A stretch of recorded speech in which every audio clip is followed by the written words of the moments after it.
Okay, in the first personality video, we looked at the unconscious. Now we're going to look at the humanistic theories. Here are the outcomes for that. And if you remember, the humanists that we talked about before were Abraham Maslow and Carl Rogers. The humanistic theories have to do where people basically want to do well. They want, if we give them the opportunity, they want to become self-actualized individuals.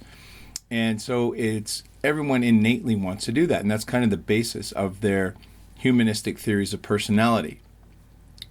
So for them, if you remember Abraham Maslow's chart of his hierarchy of needs from a previous unit, this is the same guy. Okay, so self-actualization was at the top of his pyramid. But also, if we get to the very mature kind of stage, we have self-transcendence, which builds on its peak experiences, which go beyond kind of the levels of consciousness. And if things don't get in our way as we develop, this is the kind of personality that we will develop. We will be good. If we have difficulties, things stopping us, then it's going to cause more issues. So what they would do is basically look at someone's self-concept. Okay, so they took a person-centered perspective. The person-centered perspective means it's the individual. The individual that lives in a growth-promoting climate is going to do well as far as their personality goes and their lives go. And a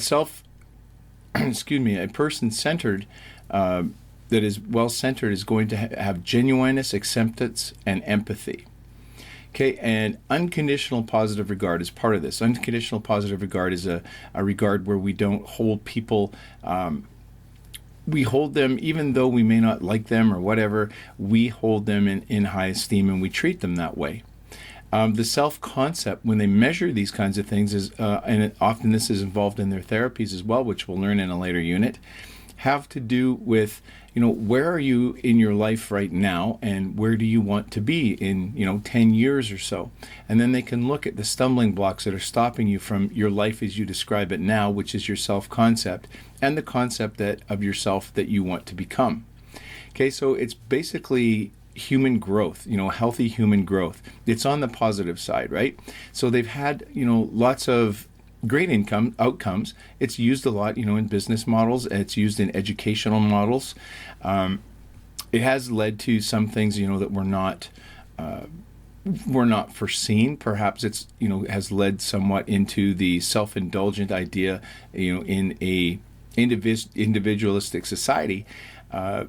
The classic thing that they would ask, if something happens and the humanistic psychologist would say to them, well, how does that make you feel? Kind of projecting everything is about me. And that's something that probably wasn't really looked at as far as Rogers and Maslow go as an outcome that they wanted, but it is one. Okay, so that's humanistic.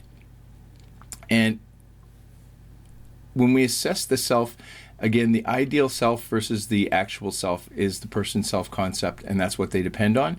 A lot of them, these self-report tests that people have, sometimes, when we look at the trait perspectives later on, the humanistic psychologists will say they're too putting people in a box, or right or wrong, and it's more about if they live their lives in a way that is comfortable to them and fulfilling to them, then that is the ultimate, is what they want.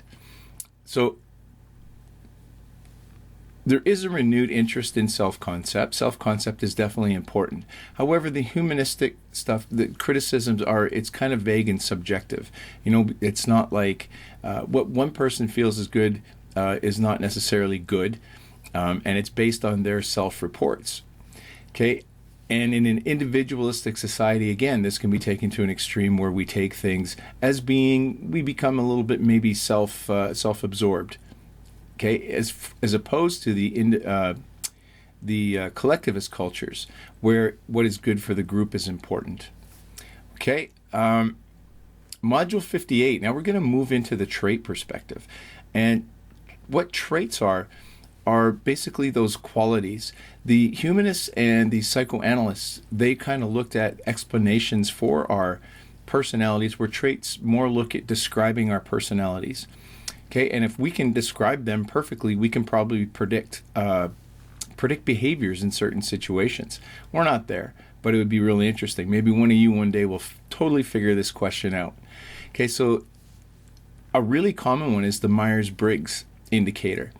Many of you have tried this. In fact, I had you guys try this in class a little bit. This is one, it uses actually Carl Jung's terminology. It's the most commonly taken part personality test online and so on, because it is quite objective. You answer it and it gives you a definite result.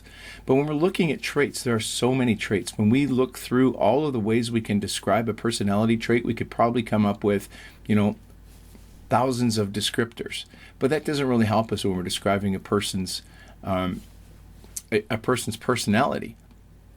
So what we got to is looking at factor analysis. So all of these big traits, all these traits are out there, but they all relate to one another so far. Factor analysis is looking at the individual aspects of, in this case, traits. And there's been some controversy and arguments over how many traits really can we fit a personality into. Eysenck and Eysenck have come up with one that really uses two personality traits. Uses extroversion versus introversion, which would be like the polar opposites of one another, but that's one trait. And emotional stability versus instability. So what they are saying, you would do a questionnaire and you'd fill it out, and then it would give you the idea of where you sit in that thing. It develops like a quadrant thing. So we have the stable at the bottom and the unstable at the top here, extroverted and stable. So basically you can be unstable and extroverted. And what they would say through factor analysis is that the unstable extroverted people, it encompass this type of personality, all of these words in here. If you are unstable and introverted, it includes these qualities. Introverted and stable, this quadrant here, and stable and extroverted, this quadrant. So they're saying with the two personality traits, we can encompass a great deal of personalities. Okay, other experts have gone on to say, we need to have more than that. A common one, the myers-briggs, looks at basically 16 traits. It divulges. But we can argue that 16 is too many. Obviously, thousands are too many. 16 may be too many. 2 may not be enough. And we will get to kind of what we consider an optimal amount at this point. Besides all of our, the way we act and behave, a lot of it also has to do with our biology. We do brain scans, let's say for extroverted and introverted people.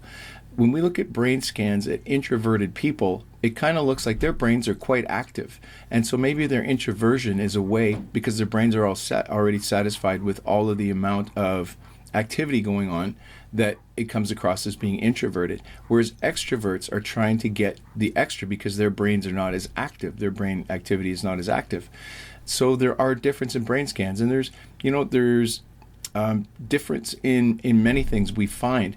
There's through genetics, we find there's relationship between intelligence, could be impulsivity, addictive cravings, lying, sexual attractiveness, and several other things that you should check your textbook and see what they are. But this is the biology of a person, and we know that genetically, if we look at somebody who's basically shy and introverted at a young age, they're very likely to be shy and introverted later on compared to their peer group.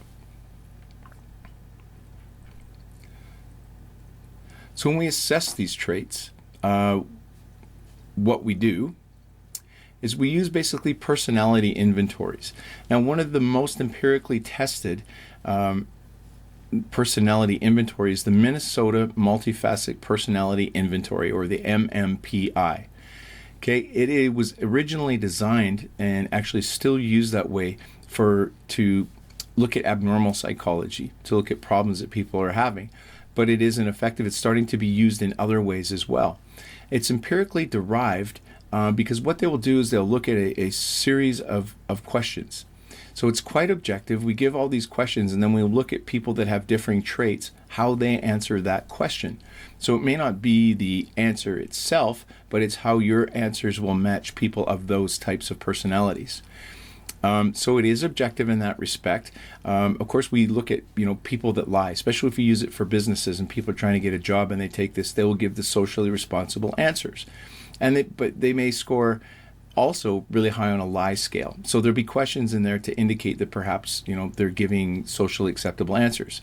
Questions like, for example, do you ever tend to get angry? And a socially acceptable answer might be, well, no, I'm pretty calm, cool, and collective. Well, everybody gets angry once in a while. So that would also give us the lie scale, which tells us how truthful that individual may be in that inventory.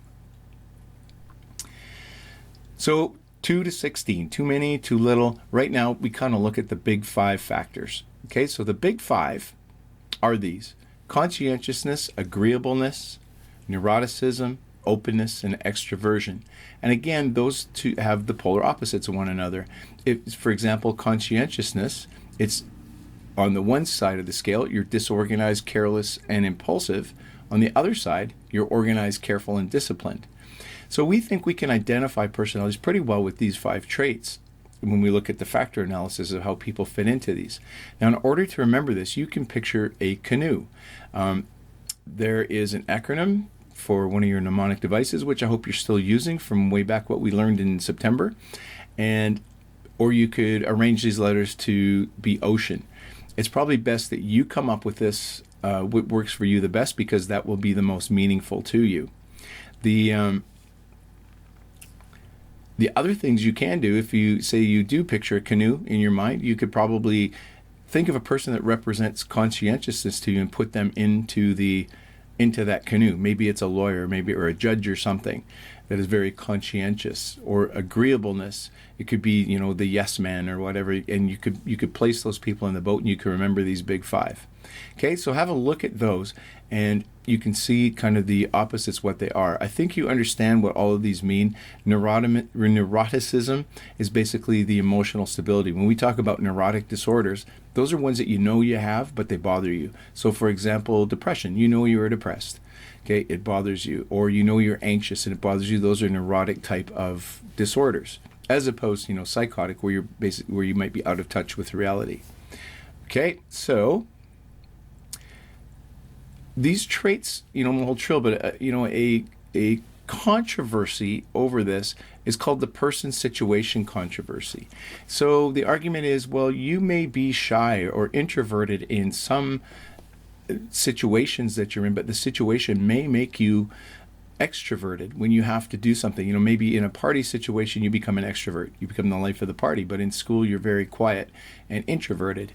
And all these traits can vary depending on what situation you're in.